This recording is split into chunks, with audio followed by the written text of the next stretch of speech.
Olá, tudo bem? Você realmente sabe o que é ensino híbrido e o que precisa fazer para que ele funcione? Bem, aqui nesse vídeo a gente vai ver qual é o conceito de ensino híbrido e 5 dicas para que você possa implementar, seja na tua sala de aula, seja no seu colégio, seja na sua faculdade.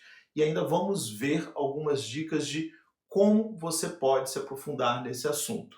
Bem, este é o canal do EduCanvas, eu sou o Washington Lemos e se você é novo por aqui, não se esqueça, se inscreva no canal, dê like, compartilhe com os colegas e ative o sininho. Vamos lá!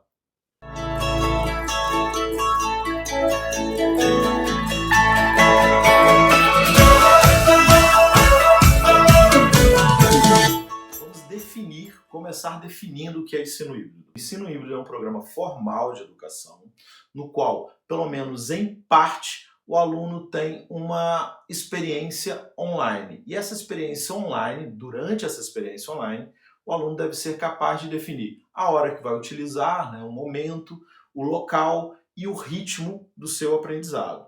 Ok, mas isso não é suficiente para definir ensino híbrido. Ele também precisa ter uma parte offline, uma parte presencial na escola, Então, esse momento, ele não pode ser na casa do aluno, tem que ser fora da casa do aluno, tem que ser num ambiente formal de aprendizagem e esse ambiente deve proporcionar uma tutoria ao aluno. Então, deve ser acompanhado dessa atividade presencial, deve ser supervisionada. Então, vamos lá. Ensino híbrido precisa ter uma parte online, uma parte offline. Na parte online, o aluno deve determinar o ritmo. Na parte offline, ele deve ter o suporte de alguém, a supervisão de alguém, mas isso ainda não define o ensino híbrido, porque essas duas partes devem integrar de modo indissociável, de modo que o que aconteça no online esteja absolutamente relacionado ao que acontece no offline e vice-versa, que não tenha um fosso entre esses dois momentos. Fazendo tudo isso, parabéns, você tem um ensino híbrido, online, offline, integrado, o aluno decidindo o ritmo no online e tendo apoio e supervisão no offline. É fundamental lembrar, é importante da gente lembrar nesse momento que o ensino híbrido e o processo de educação como um todo nunca é sobre tecnologia, é sempre sobre metodologia. Então, se você quer inovar de verdade, o importante é focar no processo de aprendizagem do aluno. Então, identificar qual é o melhor processo para o aluno. E o ensino híbrido te ajuda a fazer isso.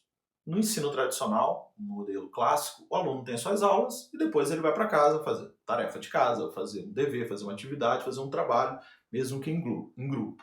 E o que acontece? É nesse momento em que o aluno vai exercitar e colocar em prática que vão aparecer as principais dúvidas, as principais dificuldades, os principais pontos não compreendidos pelo aluno, super natural. Só que neste momento ele está sozinho, ele não tem um professor para ajudá-lo. Então ele está em casa com dúvidas e sem nenhuma assessoria de um profissional, de um professor. Além disso, alguns alunos podem ter maior dificuldade de compreensão do que outros, ele pode ter necessidades especiais. E quando na sala de aula tradicional, você obriga todos a estarem no mesmo ritmo, na mesma passada. Quem define o ponto de ir para o próximo item é o relógio, é o professor. Ele empurra todos os alunos para frente. Então, a gente tem um momento no qual o aluno não está preparado para fazer as atividades, mas não tem outra opção senão fazê-lo. O ensino híbrido te ajuda a resolver parte desse problema. Porque agora o aluno, pelo menos em parte, durante o período que ele está online, ele tem autonomia para definir o ritmo de aprendizado, o ritmo de estudo, o ritmo que ele vai entrar em contato com esse conteúdo. E também, se ele tiver dificuldades, ele pode voltar, ver de novo o vídeo, ler de novo o material, ele pode se deter mais nos momentos, naqueles assuntos que ele tem mais dificuldade e pode acelerar naqueles assuntos, naqueles tópicos que ele tem mais facilidade. Então, o aluno tem mais autonomia. Perceba que isso é bastante inclusivo. Alunos que têm necessidades especiais, nesse momento, podem implementar o seu próprio ritmo de aprendizado e de estudo, descansarem quando precisam e estudarem mais quando estão mais dispostos. Então, o ensino híbrido te dá mais liberdade para o aluno e mais autonomia, para que, quando ele for para o momento presencial, novas atividades muito mais enriquecidas e muito mais relevantes possam ser desenvolvidas com o aluno. É importante destacar que, durante as atividades online, o sistema, o processo tem que ser capaz de coletar dos alunos informações, identificando quais são as maiores dificuldades deles, quais são os pontos de principais confusões, para que o encontro presencial, para que a aula presencial, para que o momento em que todos estejam juntos, no mesmo espaço, no mesmo tempo, seja muito mais produtivo e baseado e customizado, personalizado para aquela turma, para aquele grupo de alunos, para aqueles alunos em questão. Então, essa é uma outra grande vantagem do ensino híbrido, é a possibilidade de se adaptar às atividades presenciais baseado nas informações que vieram da fase online. E na prática, como que a gente implementa? Qual é o modelo de ensino híbrido?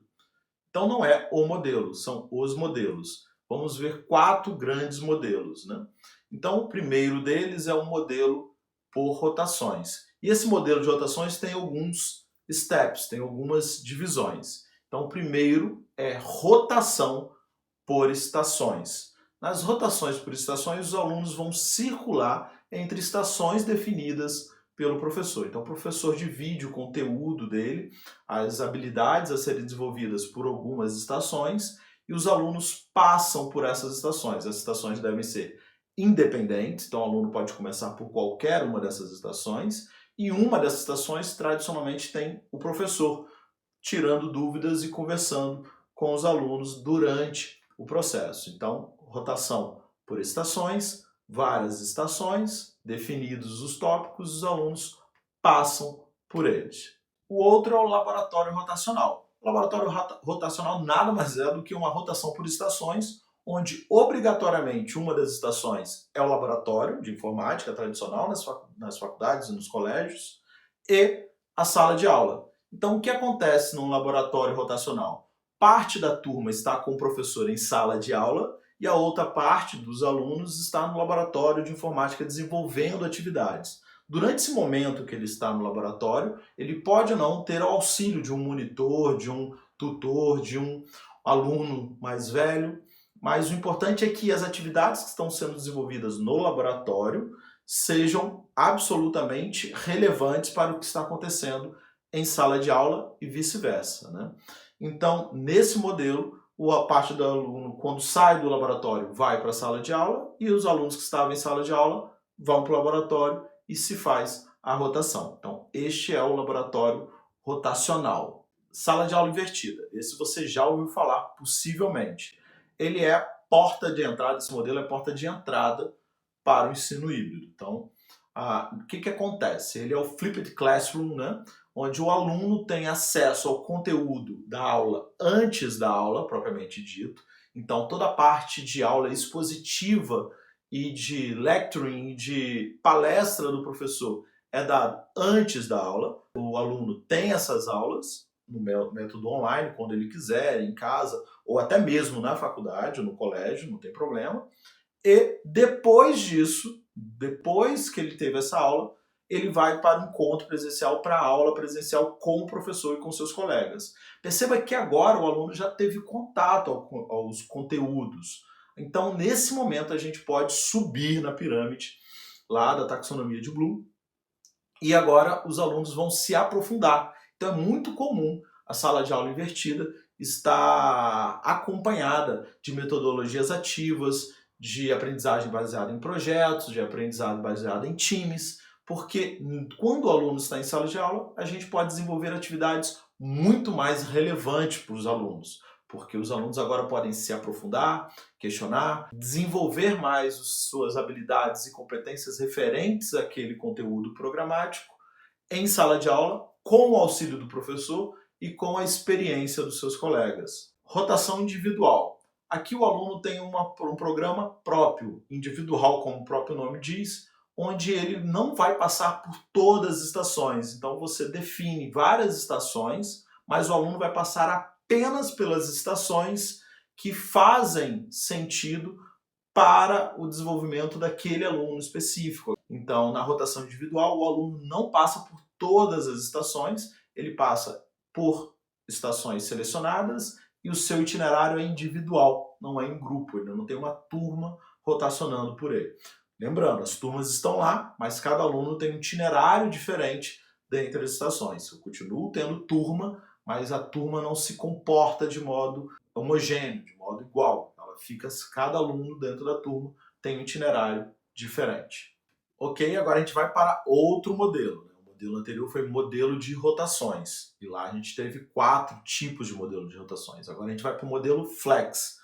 No modelo flex, o que acontece? O aluno tem um itinerário definido pelo professor e ele desenvolve as atividades online, normalmente, tradicionalmente, na própria instituição de ensino, e ali, enquanto ele desenvolve, quando ele tem dúvidas, ele pode utilizar o professor, tem um auxílio de alguém disponível.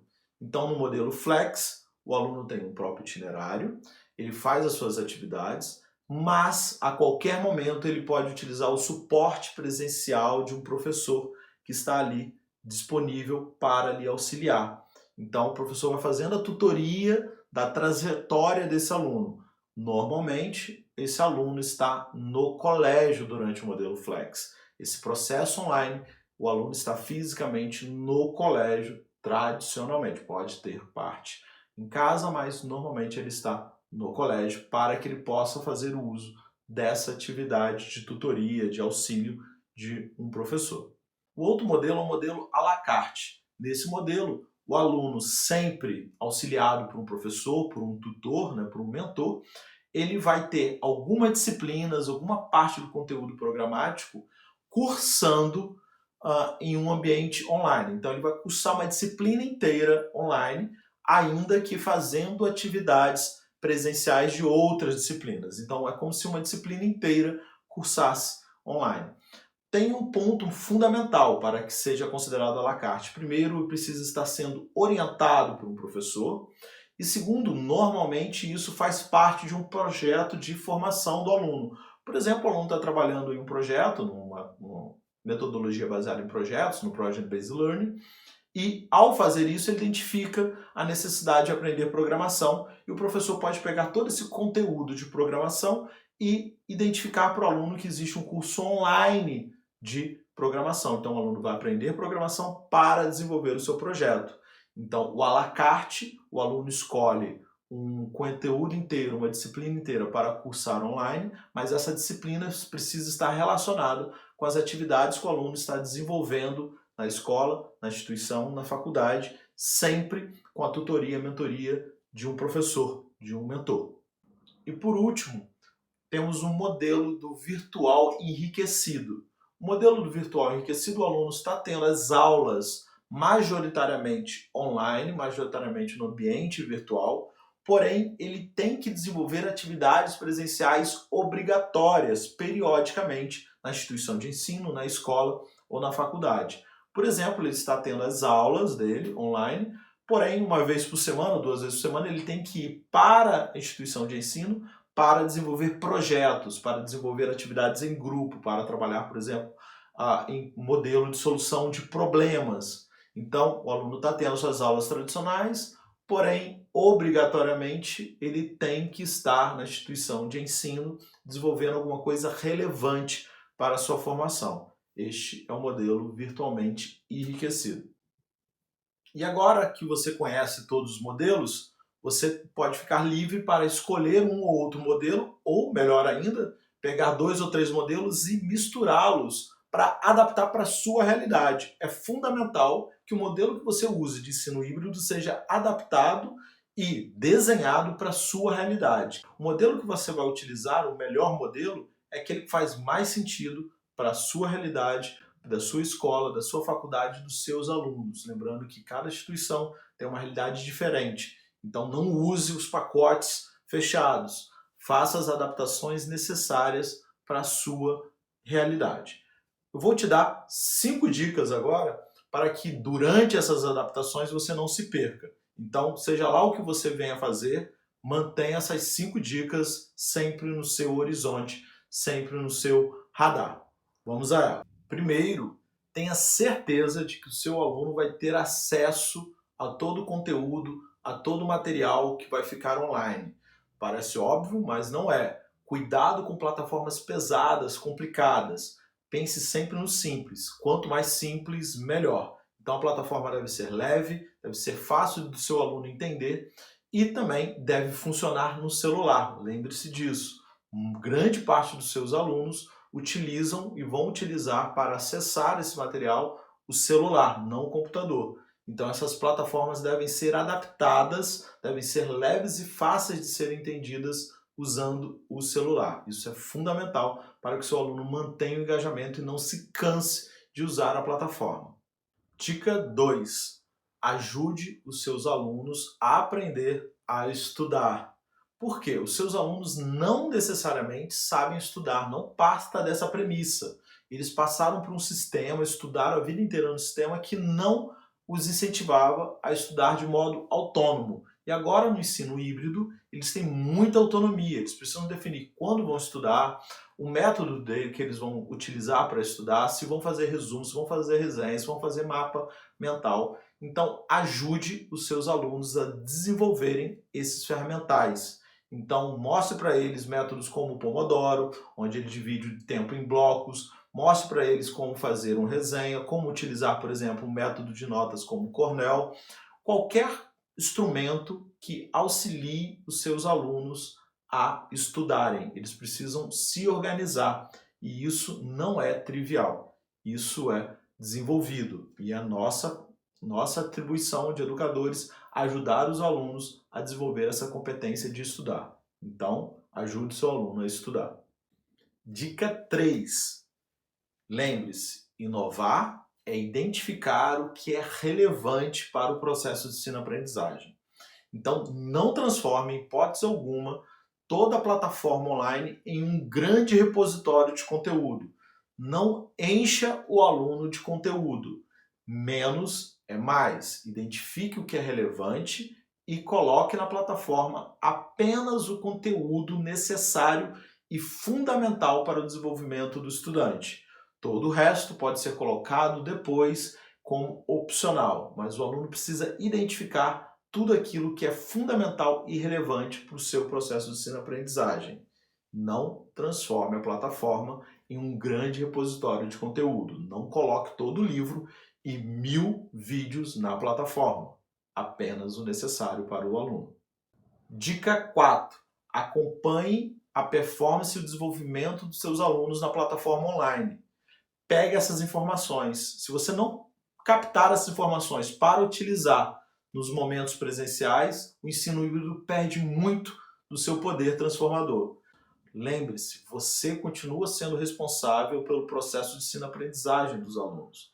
Então, identificar onde eles estão indo bem e onde eles têm maior dificuldade vale ouro para desenhar, para projetar depois as atividades presenciais que vão ajudá-los a desenvolver as competências. Então, faça avaliações continuadas. Não estou dizendo para encher o aluno de prova, mas capte, consiga o máximo de informações do processo de aprendizagem dos alunos. Então, avaliações continuadas são fundamentais no processo de ensino híbrido. Dica 5 e última dica. Comece já, comece rápido e comece simples. Não fique esperando você ter a plataforma dos teus sonhos, não fique esperando você ter inteligência artificial, não fique esperando ter as condições perfeitas para começar. Comece implementando já. Se você é professor, comece implementando em uma aula, em um capítulo, em um bimestre, em um semestre. Se você é gestor, comece implementando em cursos menores, em um semestre de um determinado curso piloto, mas comece já. Não espere ser atropelado pelo futuro.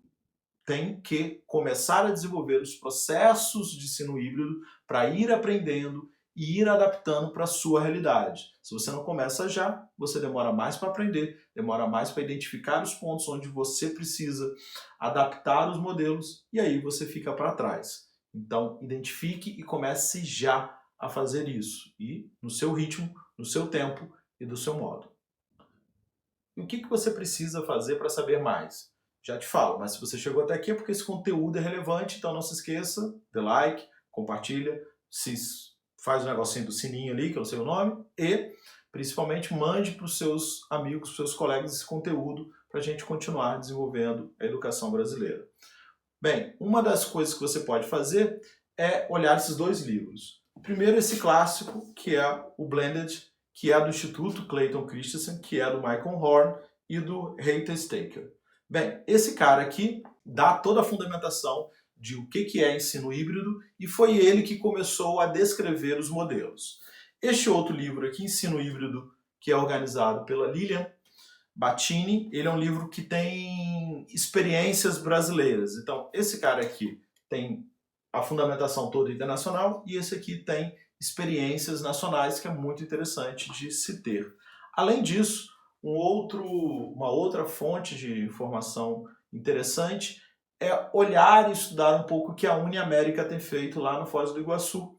Lá, a Uniamérica ele implementou um modelo que oscila entre a sala de aula invertida, então os alunos têm o ensino antes e depois desenvolvem projetos, né, em sala de aula, no presencial, e também o virtual enriquecido. Então, na minha interpretação, a Uniamérica tem esses dois modelos ali um pouco misturados. É muito bom. Lembrando que esse vídeo não é patrocinado nem pelo Grupo A, que é que edita esses dois livros, e nem pela Uniamérica, mas eu vou deixar os links todos aqui na descrição.